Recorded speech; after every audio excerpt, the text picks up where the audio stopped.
Ah, Beardling. I'm glad to see you. Have you had a chance to think over my words on the strongholds? Have you decided which one suits you best? Barak Nar. I had a feeling. You've made a wise choice, Beardling. Not only because you saved yourself a trip, but here's where I am sure you'll make your mark. I guarantee it. Still though, you now need to decide where you want to be employed.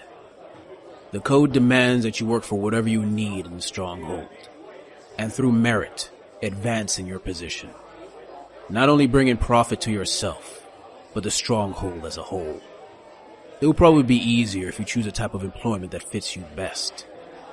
Now, I would love to give you a bit of advice in that regard, but my tankard is a bit empty. Ah, good lad. Well then, let's begin.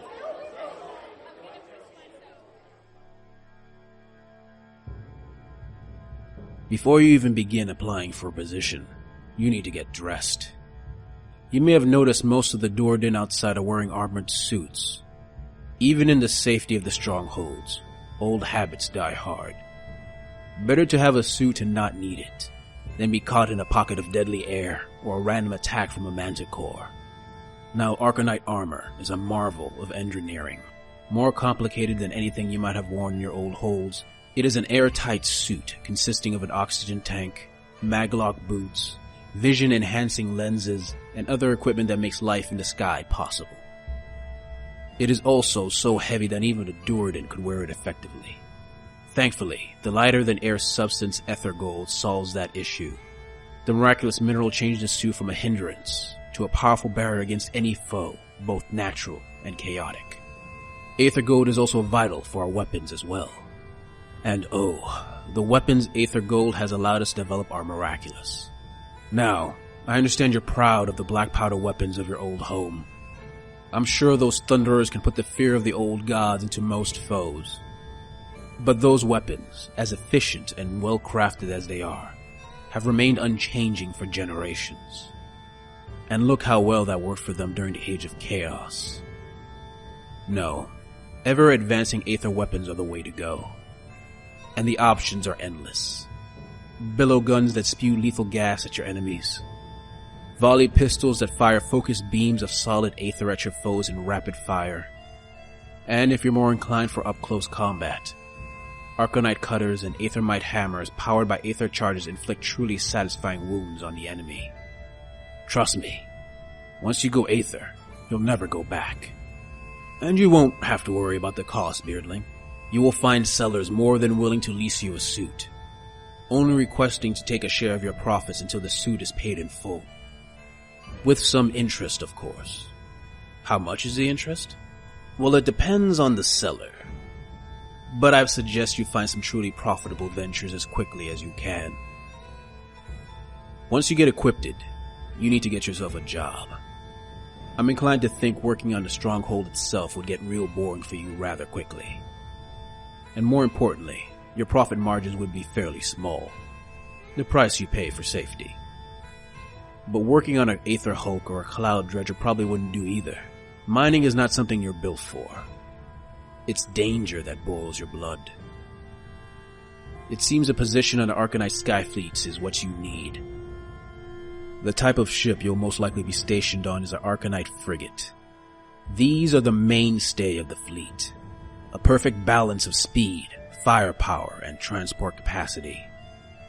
It is a versatile craft, capable of performing common ship duties such as hunting Aether Gold seams, cloud siphoning, and transporting unrefined gases. But ultimately, the frigate is a ship of war.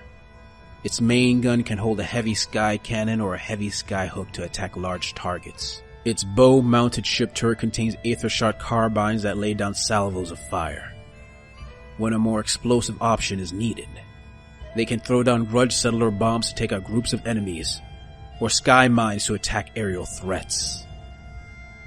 If you're really lucky, you'll be on an Arcanite Ironclad, one of the larger vessels you'll see in the fleet. They are extremely expensive to make and are thus few in number. Usually assigned as Admiral's flagship, it more than makes up for its cost. It contains deep cargo holds to contain large amounts of aether gold, or, if it's heading to battle, entire complements of Grunt Stock Thunderers or Arcanite Companies.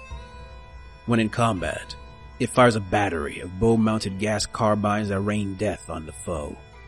Aether shock torpedoes and racks upon racks of grudge settler bombs blast holes in legions, and the weapon housed in its forecastle, whether it be a great sky cannon or a great skyhook, can take down the largest targets imaginable. But all of that won't matter if you don't have a position on the ship. You could hire yourself out as a ship hand, I suppose. Maybe study one day to fly one of those vessels. But I'm sure you prefer something a bit more hands-on.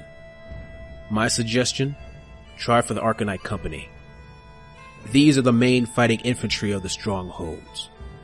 Prove yourself at the Arcanite Academy, and you'll have ship's captains lining up to put you on contract. Equipped with pistols and stout cutting blades, or heavier weaponry depending on your specialty, you'll protect their fleets and secure vital points of profit. A bit of advice though, work hard. The academies have grand events called musterings where captains come to choose new soldiers to replace those lost in battle.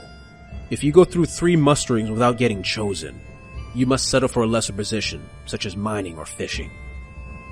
There is no shame in it, but if you dream of fighting on a skyship, being forced to hunt skyfish for a living can be quite the blow to one's pride. It's sad, but the code is clear. Only through merit must Duradin be chosen. To survive, captains must only take the best of the best.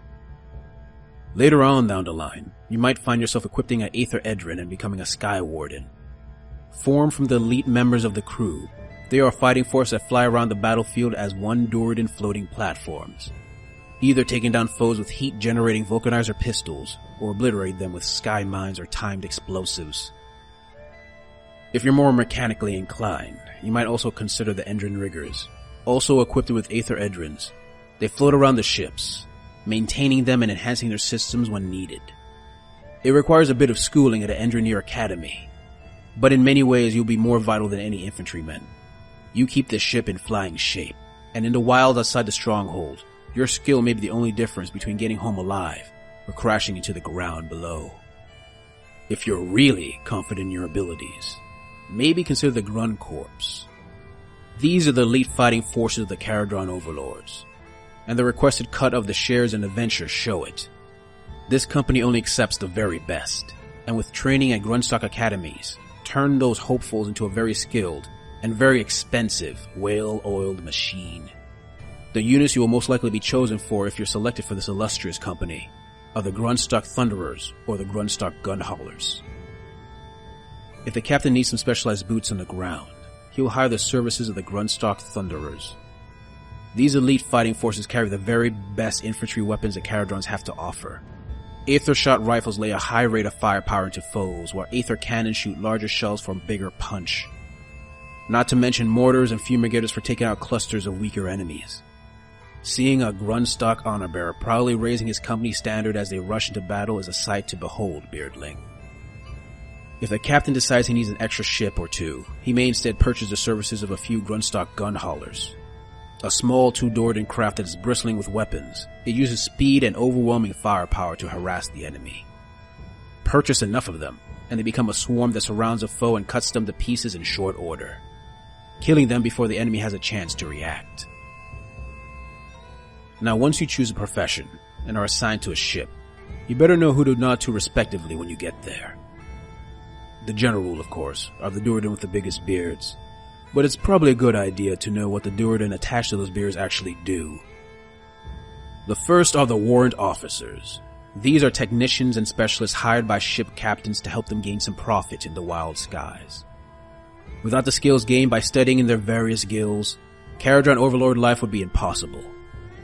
The warrant officers you will most likely see are the Etheric Navigators, Aether Chemists, and the Endrin Master. The Etheric Navigators are the masters of navigation.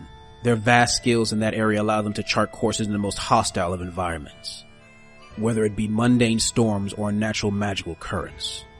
Not only that, but they employ technological wonders that border on the magical, allowing them to manipulate etheric currents, using it to speed up allies or slow down foes, as well as disrupt enemy spells. The Aether Chemist is an invaluable member of any fleet, for it is only through their skill that they are able to sniff Aether Gold currents. Yes, sniff. Aether Gold cannot be detected by magical or technological means, Beardling. It is how we stayed safe from enemies during the Age of Chaos. Our presence cloaked as our strongholds floated in those invisible currents. There is only one way to detect Aether Gold, the sense of smell. An Aether Chemist brings with him technological equipment that captures the air and refines it, helping him sniff out new deposits in the clouds. They are also Master Chemists, using their knowledge to craft powerful chemicals they use to poison enemies, but also empower their weapons. The Endrin Master are what every Endrineer aims to ultimately be. The senior members of an Endrineer guild, they can fix ships in the midst of battle with ease. I once saw an Endrin Master simply walk into a ship for the first time, go to its engine, and remove a sliver of metal that had apparently been missed for months, complain that he could hear it rattle from a mile away. In battle, they wield a powerful Aethermite hammer, and their helm contains a powerful energy beam emitter called the God's Eye, useful for burning through debris and enemy armor. The leaders of these ships, of course, are fleet-commissioned officers, the captains and the admiral. The captain, as you can guess, is the head of any particular ship. His word is law, and the only one that can countermand that law is the admiral. The admiral is the leader of the fleet. Not assigned to any particular vessel, he chooses one to be his flagship, letting that ship's captain deal with that particular ship's affairs while he focuses on the fleet as a whole. He is the final word on where the fleet goes and what the fleet does, and all who listen follow, for one doesn't become an admiral by being a coward or an idiot. By deed alone is he chosen. Of course, that doesn't mean an admiral isn't prone to being wrong or being stubborn in the face of foolhardy action. In case that happens, the eldest members of all the ships may choose to call a vote. If a Krenka Goragna, a vote of no confidence, is called, the fleet officer is ousted, replaced by someone determined by the majority will lead them down a more profitable path. That, Beardling, although a bit general, is all the information you will need to choose your path. I will also give you a bit of advice. Brock Gronkson is over there having a pint. I will say it right now, he won't be hiring you today. He only wants the best, and you're still too new. But maybe, if you're confident enough to walk over to him and shake his hand, he might remember. He might spy you at a mustering far in the future and decide to give you a chance. Because ultimately, in any business, whether it be in a room on a stronghold or on a ship looking for Aether Gold, it's not only about your skills, but also who you know. Good luck, and may you swim in profit.